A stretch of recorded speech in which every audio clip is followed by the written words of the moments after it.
Welcome back, everybody, to another video of Yamkela Manya Speaks Football. Yeah, guys, this is the preview to the PSL game. Mamelodi Sundowns versus Golden Arrows. Yeah, guys, like on normality, this is supposed to be an easy 3 points, but with things how I've turned, with how we are playing, I remember back in the days of Pito Musimane, back in the days of Rulan, back in the days of Mangoba Mngqeti. These will be the kind of games where we'll know this is just another 3 points to in the league. One of those 3 points which we know we are guaranteed. We are guaranteed. Like we look at Golden Arrows, and you'll be rest assured. Like, look, this is just 6 points for us for the entire season. And whenever we meet them in any cup competition, you already know we are going through to the next stages. But yeah, times have changed. Things are difficult now. Not that Mangoba now. Not that Golden Arrows, which is managed by Mangoba Mngqeti, have bolstered in their squad, or they've suddenly had funds to buy better players. No, it's simply because the style of play which have changed. We are now playing something which is called mud football. We have now become a mediocre team. We have now become one of the many teams. We now have less better players than Orlando Pirates. You look at the Bafana team and you will see what I'm talking about. They are more Orlando Pirates players than they are Mamelodi Sundowns players at Bafana. Just to show you that what we have become. Like we are no longer the Mamelodi Sundowns, which I know. If I would look back in our history, I would say this is the Mamelodi Sundowns of Near Skins. If Pizzo didn't come and build these teams, we will be exactly where Near Skins left us now with this kind of coach, Mikel Gatos. That's what he has turned Mamelodi Sundowns into a laughing stock. But before we look forward before we speak about that game of Golden Arrows, I would like to look at some of other things, because look, I didn't do a podcast on Monday. So this will cover what had happened on Monday, on the last day of the transfer window. Yeah, I know I should have done a podcast on that day, but look, I had other issues which I had to complete. So those were the what do you call this thing now? My most important things that I had to do. So yeah.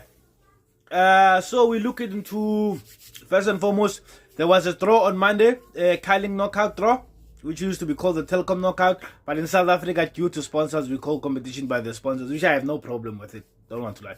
So we are going to be playing Marumo Kalans. Yeah, we're going to be playing Marumo Kalans, and we will be playing at home. Hopefully that game will be at Loftus, because look, now the rugby season is finished. The field, I'm sure they're going to lay a new grass. And by the time the Carling knockout starts, we'll be playing at Loftus Versfeld, because also the Champions League is coming. But I know the preliminary round, second preliminary round, which we'll be playing, I think in about a month or so from now, we'll play at what is this field now? At Lucas Moreira, at Thrashville, due to the fact that I think by then the field will not yet been in good condition for CAF standards. Yeah, so we'll be playing with Marumo Kalans in the last 16, and I also saw that Kaizer Chiefs will be playing. Who are the Kaizer Chiefs been playing against? Stellenbosch. Yeah, that's the big fixture I was looking at. Stellenbosch versus Kaizer Chiefs, and then you have Orlando Pirates, which were knocked out last season by Makesi. They'll be playing Suwelele FC. Which is Bloemfontein, not Bloemfontein. I would like to call Marumo Kalans Bloemfontein, because the way Suwelele is being run, I wouldn't like to equate it with Bloemfontein Celtics. And then Sekhukhune will be playing Golden Arrows. Yeah, those are the top four. Stellenbosch, Kaizer Chiefs, Orlando Pirates, Suwelele, and then us and us and Marumo Kalans, yeah, and Sekhukhune and Golden Arrows. Yeah, so that's it. And then on the new signings, yeah, look, we ended up signing with Sundowns, as I noted on my last podcast, which was on Sunday. Yeah, after the game we played against, who did we play? We played Marumo Kalans, yeah.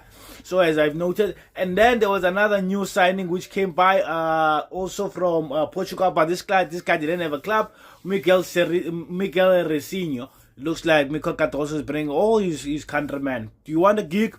Come to South Africa. There's a gig. You can meet this certain club called Mamelodi Sundowns.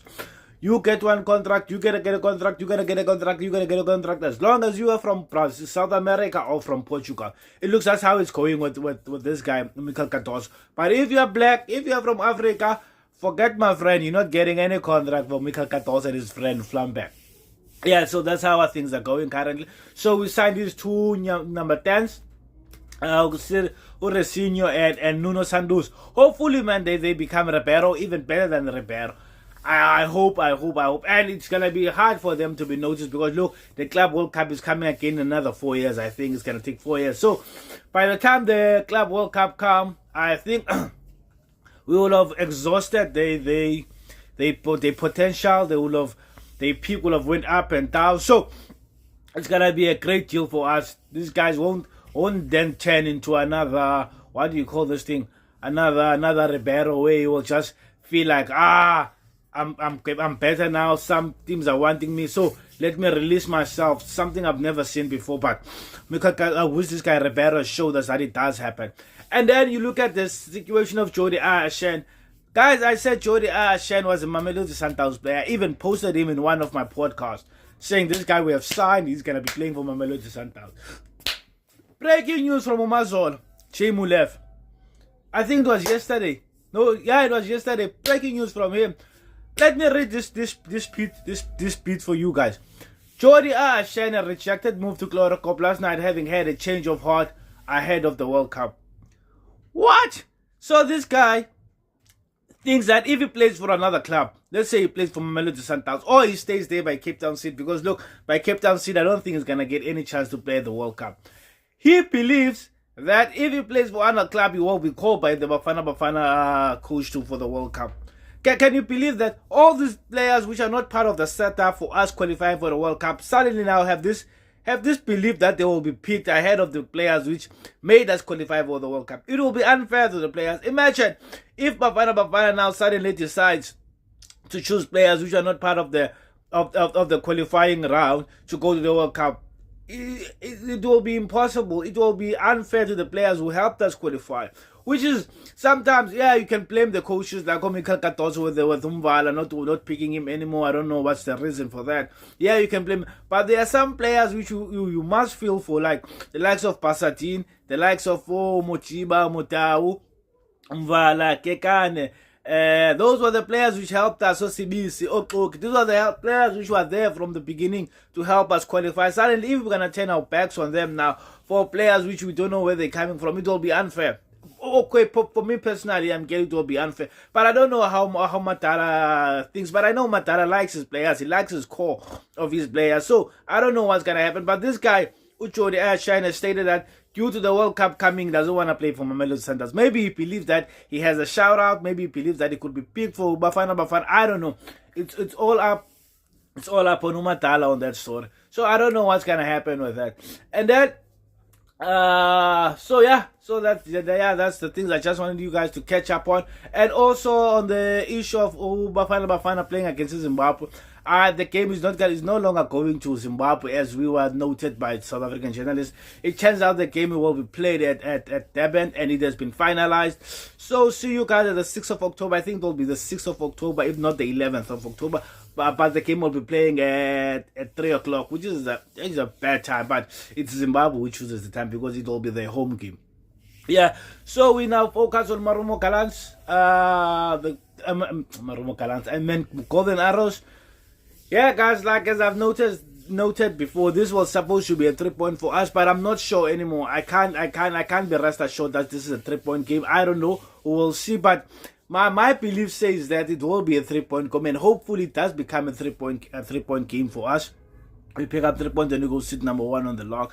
And I'm not sure now when the other teams are playing, the teams above us, the likes of who's this one? The likes of Sekukun. I don't know when they're playing, because look, with the PSL, you know, things can happen in ways which you don't know. So I don't know where they play. Yeah, they're not playing today. Today it's Kaizer Chiefs, Galan, Stephen City, and Stellenbosch. So if we do win, we go up. Sekukun is playing, so we'll be number 1 until around about half past 9 o'clock, because Sekukun will be playing against Chief and the game ends at around about 9 o'clock. So we can be number 1 until then. Yeah. So yeah, those are the teams which are playing. And again, Orlando Pirates is not playing. They played yesterday and they won. I didn't even know. I didn't even watch the game. Wow, Orlando Pirates, they picked up 3 points yesterday. Unbelievable. Yes. Yeah, yesterday I had a long day, guys. I had a long day. So yeah. So now we focus on our team, Mamelodi Sundowns. The starting 11 tomorrow. I believe, as always, Ronald Williams will be the starter. On the right back, I believe Muta is going to start the game. 4 and 5, I believe it's going to be Kosa and Kibedu. And then on the left, I believe it's going to be Mutiba. I think that the starting 11 of the game we played against Marumo Kalans, I believe that he's going to choose the entire starting 11. So if you watch that game, that 4-3-3 we played, I think that we're going to play that 4-3-3 again. No, not 4-3-3, 4-2-3-1. Yeah, we played the 4-2-3-1 against Marumo Kalans. I believe again the pivot's going to be Mukwen and Jaden Ayende. And then I say Jaden Ayende and I want to say Jaden Adams. But I'm with Marcelo Ayende. It's going to be Marcelo Ayende and Mukwena, Tebuho Mukwena. And then the front three is going to be front three of Marcelo and Tebuho Mukwena. It's going to be Ulitlaku, Silas and Tashrik Matthews. I think he's going to want to go on with that team. And who's this guy? Silas played a good game again as a number 10. But now we have signed these players, but I'm not sure if they're gonna start with this game. But I think in the weekend and the games to come, we will have now other choices for number 10. And when Mshish is also back, we will have more choices for number 10. So I still believe Uti Silva is gonna play the number 10, and then on the right is gonna be the Clark, and then on the left is going to be Utashrak Matthews. Then our striker is going to be this guy. Reinas. I believe he's going to choose Reinas. I don't think Shalulile is going to play this game. I think Shalulile's chances are depleting bit by bit. I think these are probably the last season we're gonna have Shalulile playing for Mamelodi Sundowns. Maybe he might even leave in Jonyar because it looks like he's not in Mika Katoso's plan. And when he plays in Mika Katoso's plan, Mika Katoso sabotage him by not playing a proper number 10, just to show us that this guy can't score. So he's doing it on purpose. So yeah. That's my starting 11. So what do I think the score is going to be? Look, this is Golden Arrows. We're supposed to hamper them by 4-5. But it's going to be a 1-0 win. We're going to win this game by 1-0. It's going to be a tough one. We're going to score in the first half. Then we're going to defend like we always do.